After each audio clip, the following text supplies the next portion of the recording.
প্রিয় দর্শক, আসসালামু আলাইকুম। তো দর্শক, যাকে দেখতে পাচ্ছেন তার নাম হচ্ছে পিয়া। পিয়ার বিয়ে হয়েছিল অনেক কষ্ট করে। তার মা তাকে ঋণ টিন করে বিয়ে দেয়, কিন্তু বিয়ে কিছুদিন পর তার মাটা মারা যায়।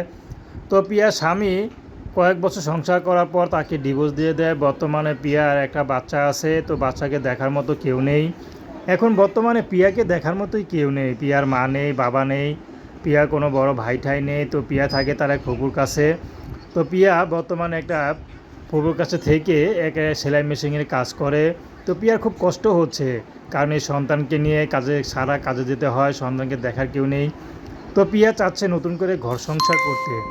তো পিয়া যদি ভালো একটা জীবনসঙ্গী পায় তাহলে বিয়ে শাদী করবে। যদি সে বিবাহিত হয়, তার ঘরে দুইটা বউ থাকে, তারপরও পিয়া রাজি আসে। যদি এরকম হয় যে তার অনেক বয়স বেশি, পিয়ার কোনো সমস্যা নেই, কারণ পিয়া চাচ্ছে এই দুঃসময়ে তার পাশে কেউ থাকুক। সে বয়স বেশি হোক আর কম হোক, তাকে কখনও পিয়া ছেড়ে যাবে না।